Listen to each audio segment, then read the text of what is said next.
Hi everyone. Now we will learn another method. Okay, another electroanalytical method that will be used. Okay, for determination of different types of chemical substance. Okay, so using that one we can determine metal ion. Okay, metal ions or anions like chloride, bromide, iodide from a unknown sample. So generally Polo, okay, polo means here we will measure the coulomb. Okay, so coulomb is a in terms of electricity, means that how much amount of electricity or coulomb that passed, okay, through the electrochemical system, okay, during the analysis. And metry means that we will use some tool, okay, we will use some tool to measure the chemical substance in a unknown samples. So coulometry is an analytical technique in which, okay, the amount of analyte, okay, present in an unknown sample can be determined by measuring the quantity of electricity. Okay, so suppose so generally this is a two electrode system, and that I have already told that that we have a working electrode and another one will be counter electrode. And in a working electrode, when you will pass, okay, the electricity, okay, electricity into the electrochemical system. So in this electrochemical system, the chemical substance, okay, the chemical substance is the property of getting reduced or oxidized at the electrode surface. And so generally the chemical substance in the solution is in neutral form, and when you will pass the electricity into the electrochemical system, there is a electrolysis. Okay, electrolysis of a chemical substance. The electrolysis means, suppose if we have the sample solution, and when you are passing the electricity into the sample solution which containing a NaCl. So NaCl is the best example of electrolyte. Okay, so electrolysis means that will convert it into Na plus and Cl minus. Okay, so this process is called electrolysis. Okay, so here there are two types of coulometry. Okay, there are two types of coulometry. So as previously I have been told that coulometry where we will measure the amount of a current, okay, that we will pass through the electrochemical system. So there are two types of coulometry. Okay, so first one is called a primary coulometry. Okay, so how we can understand the primary coulometry? Suppose, okay, so we know that in potentiometry, okay, so in potentiometry we have seen that we have a two electrode system, and so that one will act as a working electrode and another will act as a counter electrode. Okay, and in potentiometry, the potential difference between, okay, the potential difference between the electrode, okay, electrode and the bulk solution is measured in a potentiometry. But here in coulometry, there are two types of coulometry. First one is the primary coulometry. So this is very important. The substance to be estimated directly undergoes reaction at one of the electrode. Okay, so in this also we have a one. Suppose this is a working electrode and this is a counter electrode. So when you are passing the current, so here so the Ag plus, suppose we have the silver nitrate in the solution, so the Ag plus, okay, Ag plus will generated at the electrode surface. Ag plus will be generated means that Ag is get oxidized. Okay. Okay, so it will be converted as a Ag plus. Then that generated ions Ag plus will react with the analyte that present in a solution. Okay, so we will see with the example. Okay, next one is a secondary colorimetry. So the secondary, primary. So primary primary is we can say first step. Okay, first step process. Okay, and secondary colorimetry, the substance to be estimated should be reacted with another substance generated by an electrode. Okay, so secondary means, so we know that primary means first substance. So in primary colorimetry, the first substance, okay, that generated by the electrode, okay, working electrode. So that is involved, okay, in the primary colorimetry. In the secondary colorimetry, there is a primary substance will generate, then another there will be generation of secondary substance. So that will be responsible for the measurement of the electricity in a secondary colorimetry. Okay, so this is a just difference between. So what is the difference between a primary colorimetry and a secondary colorimetry? In primary colorimetry, directly the chemical substance that generated from the electrode. Okay, so at the one of the electrode means that we know that one will be act as a working electrode and another will be a counter electrode. Secondary, the substance to be react with another substance, okay, generated by electrode surface.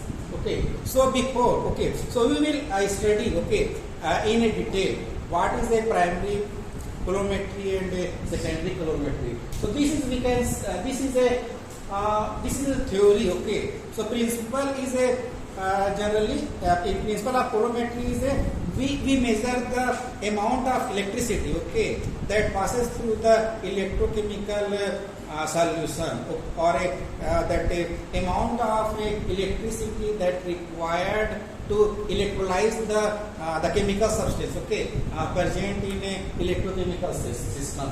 So that colorimetry, okay, is based on a Faraday's law. Okay, Faraday's law. Okay, so what is the Faraday's law? W. Okay, W means weight of the chemical substance. So generally in colorimetry, as I told, the amount of chemical substance generated at the electrode surface. So what amount of chemical substance, okay, that are generated at the electrode surface is directly proportional to the Q. Q is a charge, okay, that what charge, okay. So charge or electricity that passing, okay, into the solution.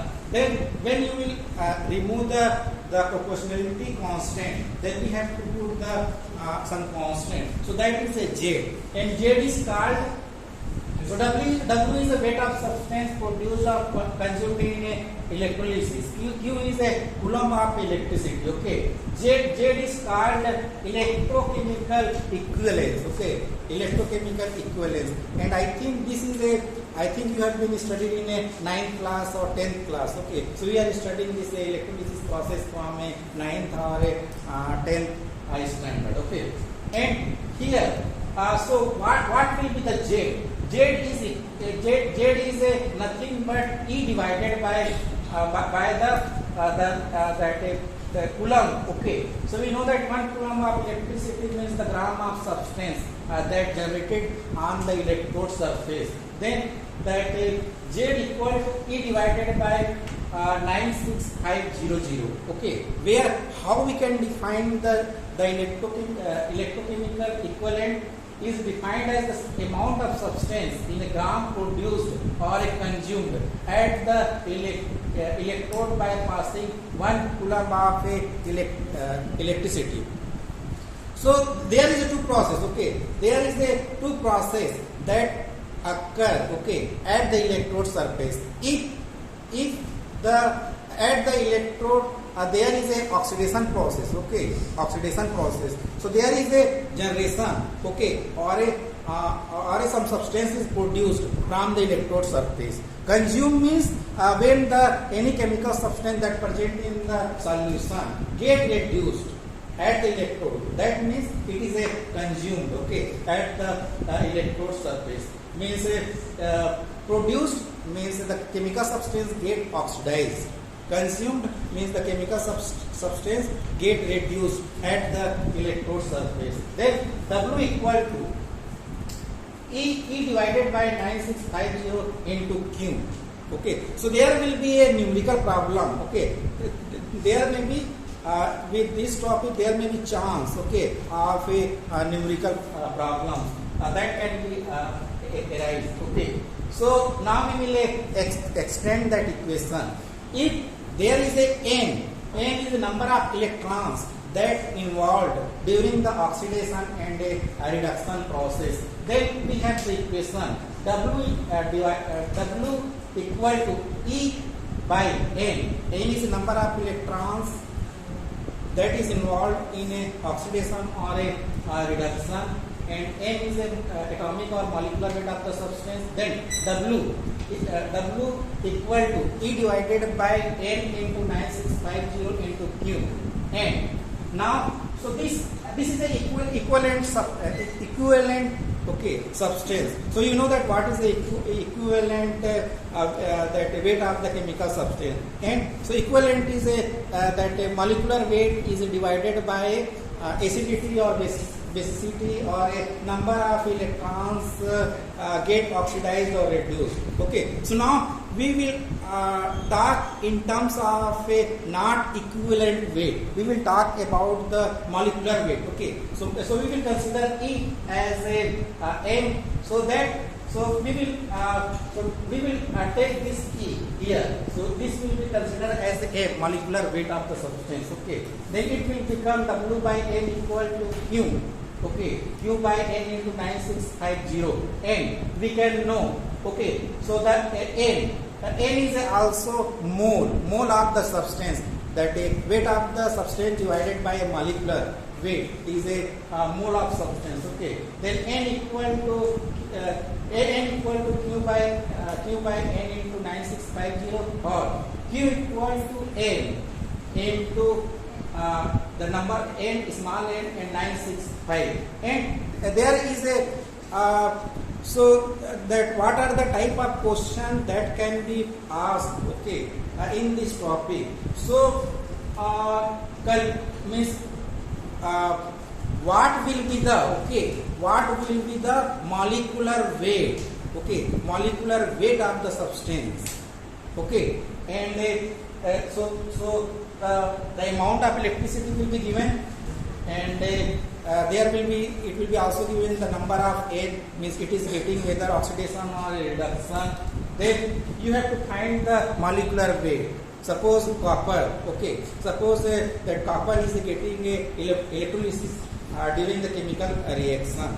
Then you have to calculate the molecular weight of that compound or weight of the chemical substance. If the copper is given, so copper is generated during the this chemical reaction. Then calculate the amount of a chemical substance, okay, generated or consumed during the chemical reaction. Then how you will determine the Q? Okay, Q. So if the current, okay, suppose we have the electrochemical system and we are passing, okay, I means current. Suppose if you are passing a 5 ampere current, okay, 5 ampere current into the solution, and T is the time. Suppose we are passing, we have the electrochemical system and we are passing a current of 5 ampere for suppose 1 hour, okay, 1 hour, and they will ask about the how much amount of a chemical substance produced, okay, during this chemical reaction. So generally Q equal to I into T. So this is the general equation, and so the chemical reaction is from 0 to n time. So we will integrate, if you want to integrate Q equal to 0 to T time, then it will be I into dt. Okay. Okay, so now we have seen, okay, the coulometry based on the Faraday's law. Okay, means that with the help of Faraday's law we can determine the amount of chemical substance, okay, generated or consumed. Now here we will see what is a constant current coulometry. So there are two types of, so coulometry is a primary and secondary. Now that is again